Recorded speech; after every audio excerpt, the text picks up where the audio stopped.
Fala pessoal, tudo bem com vocês?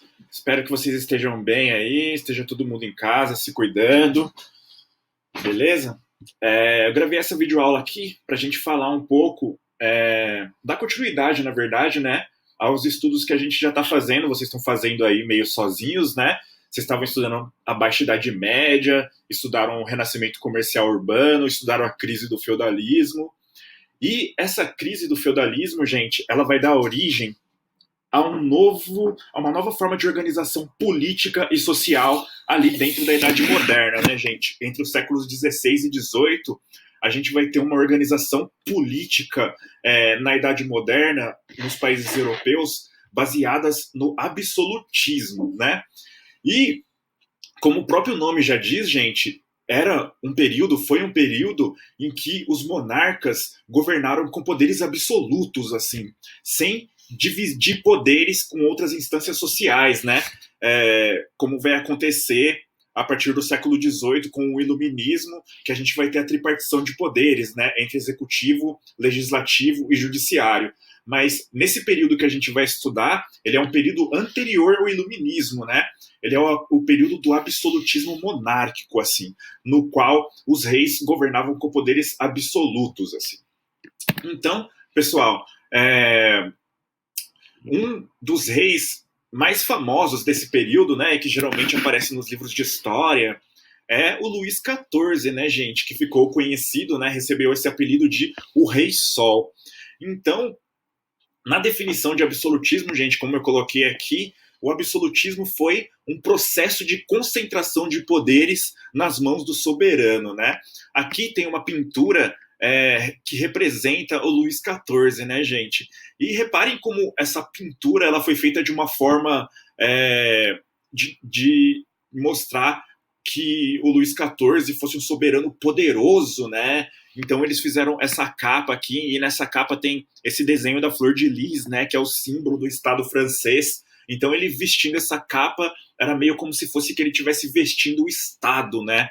Tanto que ele tem essa frase aqui que é muito famosa, gente, do Luís XIV, que ele dizia: o Estado sou eu, né? Ou seja, ele queria encarnar todas as representações de poder do Estado, né? Ele queria dizer que ele que mandava em tudo, que ele que controlava tudo, assim, né? E aqui, essas outras figuras aqui na pintura do Luís XIV, a espada, o cedro, a coroa, são todas feitas para demonstrar o quanto o Luís XIV era um rei poderoso, né? Ele foi pintado dessa forma para demonstrar essa soberania dele sobre a sociedade francesa que ele governava nesse período, né? Então, o Luís XIV ele é um dos reis absolutistas mais conhecidos ali desse período do absolutismo europeu, né, na Idade Moderna.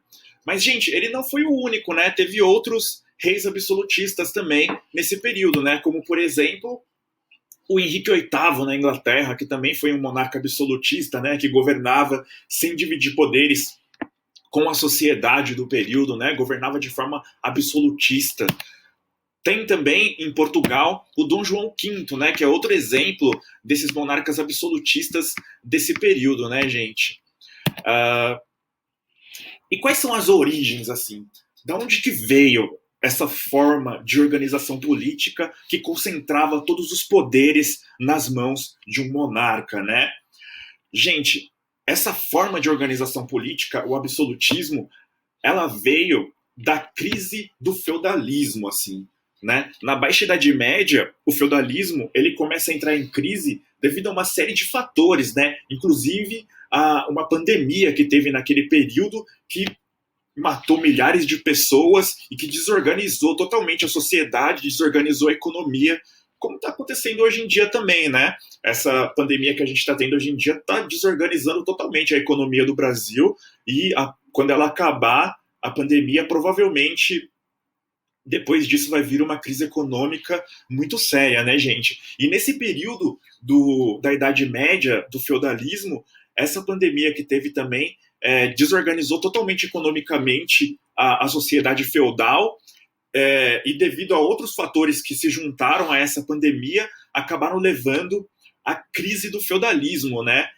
E no lugar começou esse processo de centralização política nas mãos dos reis, né, gente? Porque, pessoal, durante o período medieval, durante a Idade Média, durante o feudalismo, o que a gente tinha era uma descentralização política, né?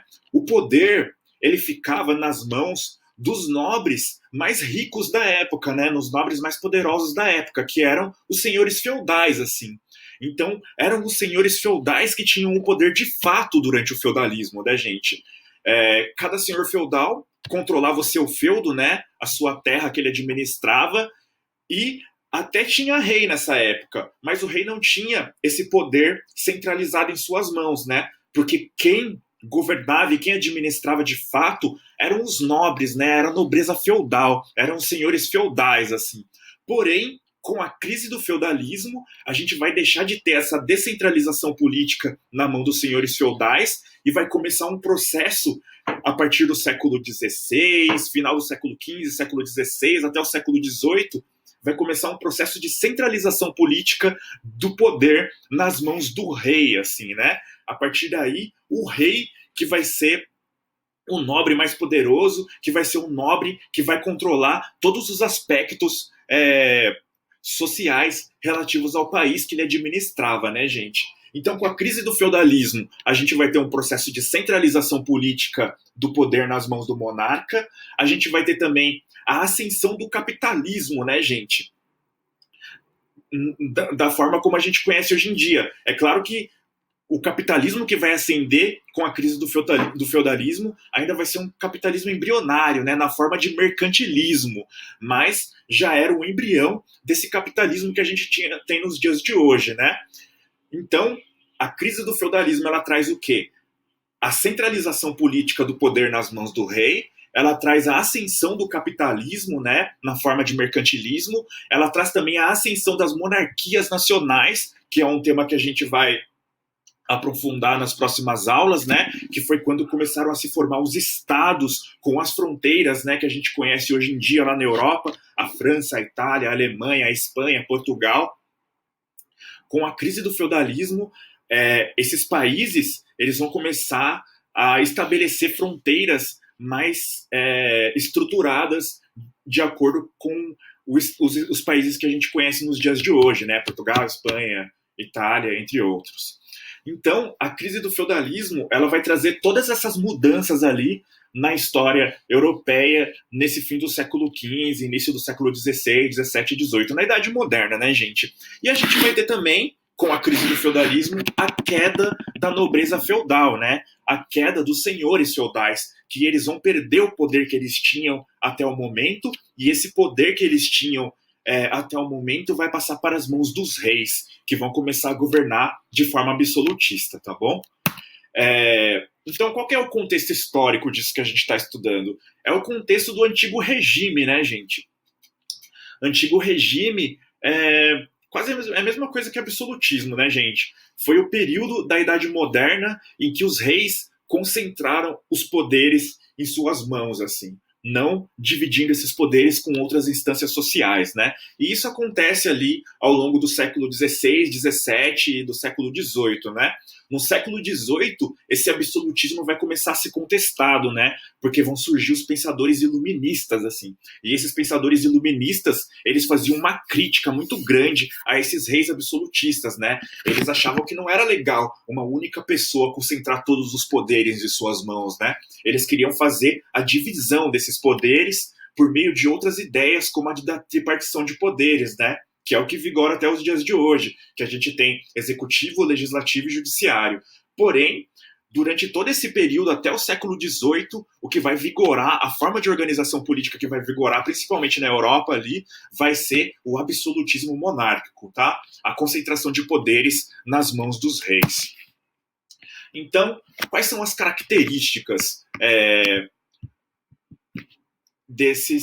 dessas monarquias absolutistas? Então, os reis passaram a decretar as leis, impor os tributos, definir a justiça, comandar o exército, assim. Ou seja, Eles tinham muito poder, gente. Eles mesmos faziam as leis, eles mesmos cobravam os impostos da sociedade que eles governavam, eles mesmos definiam a justiça, né? Condenava as pessoas e eles mesmos comandavam um exército, assim. Então repara que é uma série de poderes militar, judiciário, legislativo, tudo nas mãos de uma única pessoa, né? E o rei, gente, para ele conseguir governar a sociedade dessa forma absolutista, ele vai ter que se apoiar em cima de três pilares, assim, em cima de três grupos sociais que vão dar a legitimidade para o governo absolutista dos monarcas nesse período, né? E esses três grupos sociais, gente, vão ser quem? A nobreza, né, que queria manter seus privilégios sociais. A nobreza era quem? Era aqueles antigos senhores feudais ali, que dominavam seu feudo e começaram a perder poder com a crise do feudalismo, né? Só que eles queriam continuar mantendo seus privilégios, né? E os reis acabaram dando esses privilégios sociais para a nobreza. Então eles davam um carguinho no Estado, um cargo no exército, ele fazia com que a nobreza não precisasse pagar impostos, ao contrário dos outros, das classes mais populares ali, né? A nobreza não precisava pagar impostos. Então, devido a todos esses privilégios sociais que o rei dava para a nobreza apoiava esse governo absolutista dos monarcas no período, tá? O outro pilar de sustentação do governo absolutista, gente, era a burguesia. Então a burguesia, ela apoiou as monarquias absolutistas porque ela tinha vantagens econômicas com isso, né, gente?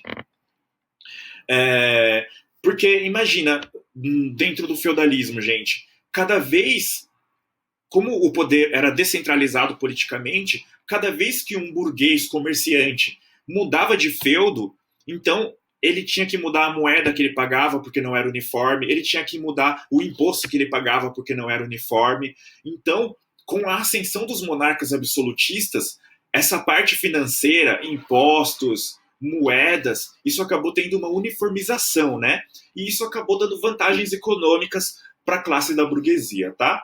E o outro pilar, o terceiro pilar de sustentação dos reis nesse período, foi o clero, né, gente? A igreja, que queria também manter seus privilégios sociais, assim. Então a igreja, os papas, acabaram apoiando, né, esses monarcas absolutistas, apoiando, inclusive, dizendo que eles eram representantes de Deus na Terra, assim, né, que a monarquia deles era divina, assim, e por causa disso eles deveriam ter essa condição de governar a sociedade de forma absolutista, tá? Então, gente, eu vou parar por aqui para a aula não ficar maçante, assim, uma coisa rápida. Daí, na aula que vem, a gente começa com os teóricos do absolutismo, tá bom? Então, pessoal, é isso aí. Qualquer dúvida que vocês tiverem, é só postar lá no mural do Classroom, tá, gente? Ou posta no particular mesmo que eu respondo para vocês, tá? E essa é a primeira aula que eu tô gravando, tá, gente? Então, se ficar meio confuso aí, se ficar alguma coisa fora do lugar, eu vou melhorando aí com o período, tá? Então, gente, até mais. Saudade.